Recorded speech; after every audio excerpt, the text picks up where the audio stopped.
Today on Arts 24, a film about a man who divides America, how he rose to fame and power in 1980s New York before he became the President of the United States.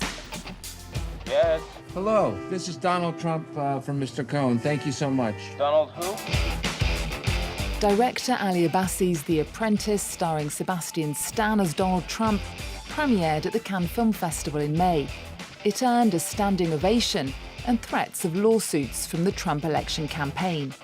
This is Donald Trump's origin story, a film about his relationship with his mentor, the lawyer Roy Cohn. There are two types of people. There are winners and there are losers. Ali Abbasi, hello. Nice to meet you again. Nice to meet you again. Congratulations on the film. Thank you. You've said this is not a political hit piece. This is a mirror and it's intended to show you an image of yourselves as a community. For you, what's the movie about? The short answer is this is a movie about power. And also it's a piece about these very exciting, colorful, complicated characters. And, you know, I like to look at this as a sort of a pinball machine metaphor, as, you know, the way you follow the ball in the pinball machine and you see how the machine works and how it goes through. That's what happens really through following, you know, Donald's development through Roy's mentorship. You actually get to see how the American political, you know, system is working. The first rule is attack, attack, attack. It's going to be the finest building in the city, maybe the country, in the world. Rule 2, admit nothing, deny everything. There's never been anything like this, of this magnitude, this quality. Ooh, cheese balls over here. What are you doing? You want one? No, it looks totally disgusting. Cheese balls. Rule 3, no matter what happens, you claim victory and never admit defeat. And given the way that people who've gotten on the wrong side of Trump and his supporters in the past have been treated, did you have any hesitations about tackling this film and this subject? Not really, you know. I mean, my movie before Holy Spider also bothered some people in Iran. And, you know, in a way, I think my job is to hold this mirror. Whether you like what you see or not, that's really not my problem, but I can't try to manipulate the mirror to your liking. I don't think that would be honest. As you said, your last film, Holy Spider, it was about a serial killer of sex workers in Iran, and it did make you the target of the Islamic government. Did you realize what a hard sell this film about Trump was going to be in a democracy like America? No, I didn't actually, and I always thought that it was really strange that there wasn't like 10 movies about Trump, you know, because I think he you know, as a subject, as a character, he's such an interesting, you know, fascinating person, and that era is so fascinating. His relationship with Roy Cohn is so fascinating. Roy himself is fascinating. Ivana, I could do a TV show about Ivana, you know?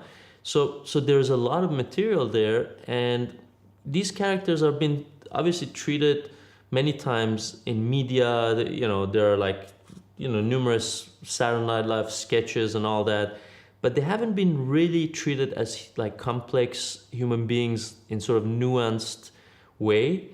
And I thought that, you know, that could be very interesting, and a lot of people would be interested, and maybe a lot of people would, you know, love to see this, and a lot of distributors would love to distribute this, and you know, and there would be like, you know, I was waiting for the big applause from the Americans, which didn't materialize yet. I mean, obviously, you know, we have had a lot of encouraging signs, and, you know, a lot of people reached out, a lot of my friends, but as of, say, the film industry, they've been extremely cautious about this in a way that I didn't, you know, expect. Roy Cohn is a crook. He's been indicted 3 times. I'm gonna let you in on a little secret. People, they hire me because I'm a winner. How do you win? In 22, I just went in on the internet and I just pulled whatever I could find of him from the time period any interviews he'd done, anything visual, anything audio. You know, I just tried to grab it, and I did read The Art of the Deal, which was really interesting because I actually found it to be much more entertaining than I thought. I actually wanted to use as little prosthetics as possible. Ali had asked me how much weight I can gain in like 2 months, so I started eating and basically everything and drinking lots of Coca-Cola. So there was that part of it. You're getting ugly.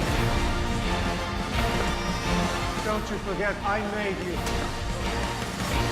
How did you decide then who to play the young Donald Trump? You know, Sebastian and I, we talked about this since 2019. And, you know, as we were discussing this, and as he was doing different things, and he was doing like a Marvel movie, and he was doing all sorts of things. You know, the movie, we put together a movie, and it fell apart a few times. January 6th happened, it fell apart again, you know.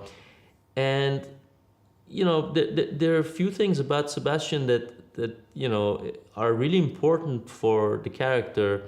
First and foremost, I think he has this uncanny ability to get under the skin of these people you might find unsympathetic or despicable or like douchebags, whatnot, and find something sympathetic about them without trying to make them likable or without trying to make them like nice people. And I think that was an extremely like a key thing to portray someone like Trump, where like a lot of people have this, you know, maybe negative preconception about. Also, I think that, you know, he has this thing which is interesting, like myself, he is an outsider, maybe not anymore, but he came to US as, you know, I think he was 12 or 13 or something like that, from Romania. And he has had this experience of coming to New York and looking at the buildings and, you know, wanting to, you know. So I think that gave him this very interesting perspective as well. And sometimes I feel like it's not me who chooses the actor, it's like the actor who chooses the part, you know. And I think that's sort of like, he had this magnetic thing with with Donald, you know. It would eventually come to him at some point.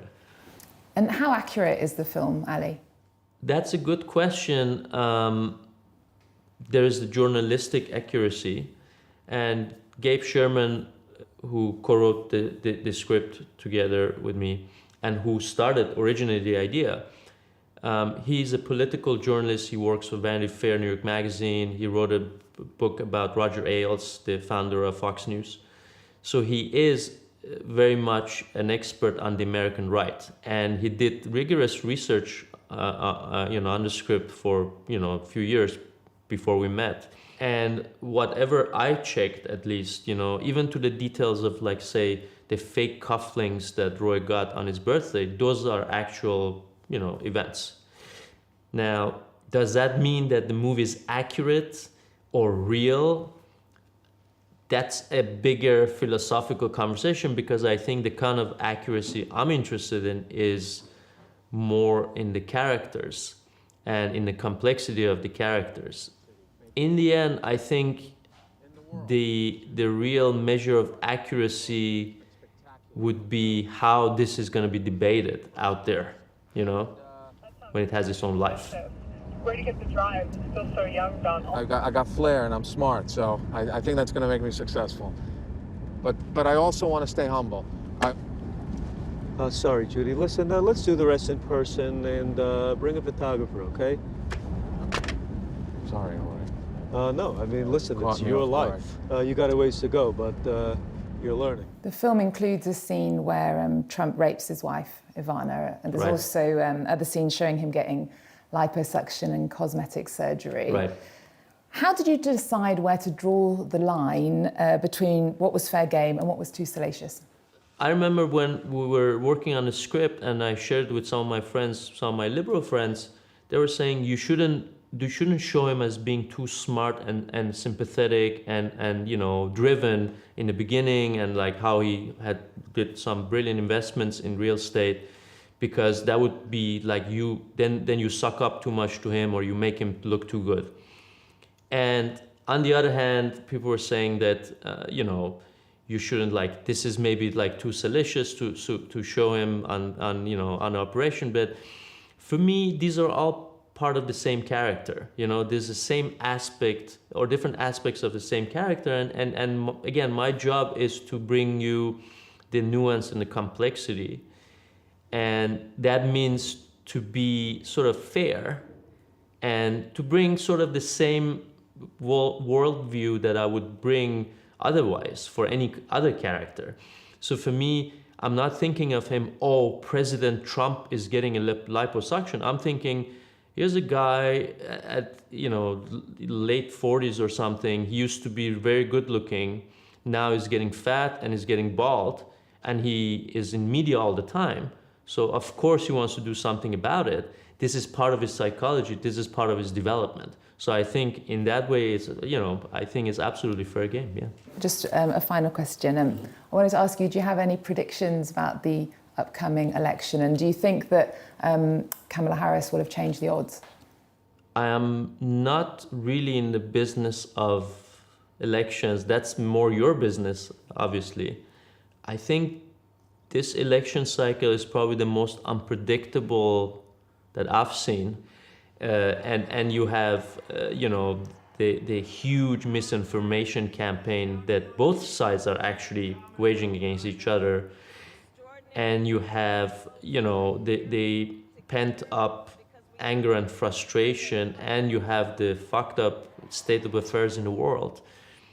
I can't give you a good answer to your question, but I think that whatever happens, Trump wins, Trump loses, I don't think that the forces of MAGA or you know, that part of the political spectrum are going anywhere, because there are some very real concerns that have not been addressed for many years, and now Trump is sort of riding on them, representing them, whatever. And this election, next one, at some point they would come to the fore again. Okay, Ali Abbasi, thank you so much. Thank you. What if you lost your fortune today? Well, then maybe I'll run for president. I don't know.